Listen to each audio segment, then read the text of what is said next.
Hello, today I'm going to show you how to paint winter trees. Now the problem with winter trees is what tends to happen is that you paint what you think you see rather than what you see. So I'm going to show you why that happens, and then hopefully you will rectify some of the problems.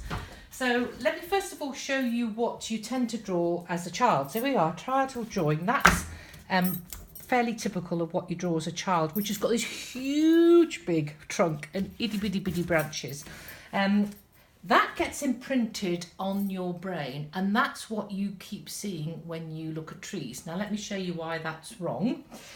First of all, the proportions are way off. In a childhood, because we're small, we're looking up and we see the trunk as a huge thing in comparison to the branches.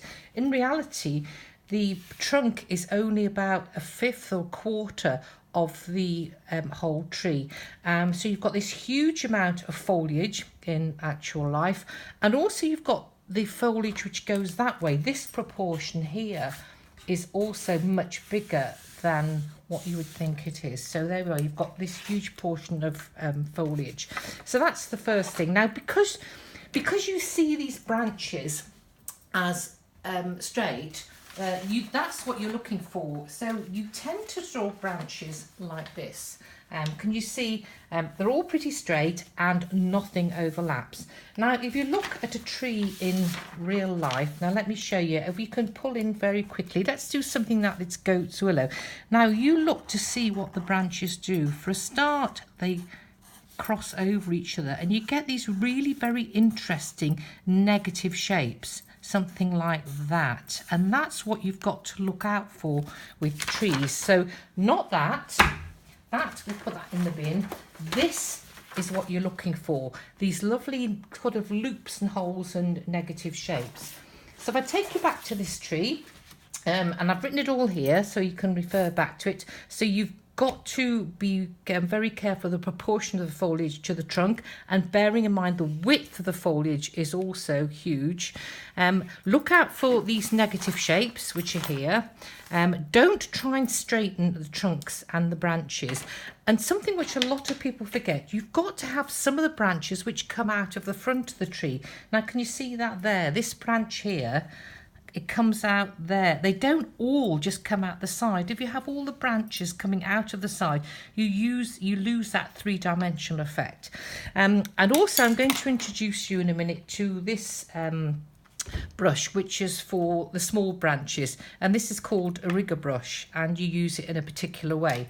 So bearing all that in mind, if you do winter tree, they're invariably darker than the sky, so you don't have to paint a tree and then try and paint the sky in the branches. You can paint your sky and then you put the tree on the top.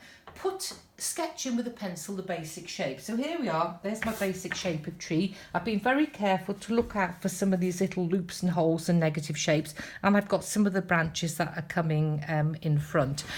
I think a good colour to use for trees is, because they aren't always brown, is ultramarine blue with a little bit of burnt sienna, which is going to give you lots of different greys. So you've got something along, it's more grey than brown. Let's go something like that. So this will give you, if I do that, this will give you a kind of a nice kind of browny sort of grey colour. You've got to bear in mind where the light's coming from. So in this situation, and also in that tree there, we've got the light coming from here. So you've got a dark side and you've got a light side. I quite use something like a very dilute yellow ochre for the sunny side, and then, as I say, a combination of ultramarine blue and burnt sienna for the not so sunny side, for the shadowy side. And now if you paint this very quickly, let me show you this I'll do this as a bit bigger. So there's let's say that's a tree trunk. This is the sunny side, go in quite raggy with a bit of yellow ochre, then straight in with your darker colour and let it kind of just zoosh across like that. And shadows kind of wrap round a tree, so if you could make it sort of circular. What you'll have there is you've got the two colours mixing. Plant your tree at the bottom. Now you can, if you want, what makes it easier I think is just to dilute that out at the top. Let it I'll tell you why in a minute, because if you do that, then you've got time to kind of breathe and go and have a cup of tea or something, where try and do the whole tree in one go. So here's our tree, and I'm just going to quickly paint a bit of yellow ochre down that side, and I'll paint a bit of this stronger colour down that side, and then I can plant my tree there. Now this is what I'm saying, you could see, just let that dilute out the top so I can breathe at that point. So I can then do this branch here, and again we've got a sunny side and a slightly darker side. So you're putting in the main branches like that, and again you can just dilute it out with a bit of water at the top so you don't have to do too much, and then carry on like that. Now when we get to the smaller branches, this is when we use this, and it's called a rigger brush. It's got really long bristles, much longer than a normal brush, and you paint in a slightly different way. So you load your rigger brush and you hold it perpendicular to the paper. So you're doing something, let's do that. You're actually painting like that, and just let it go for a walk. You can see you get these absolutely gorgeous kind of lines. So we do that on the one here. So if I take my rigger brush, I just rest my wrist and I can kind of follow it like that. I've got some control, but the brush also is giving me this beautiful wiggly kind of line. They're not very expensive, these brushes.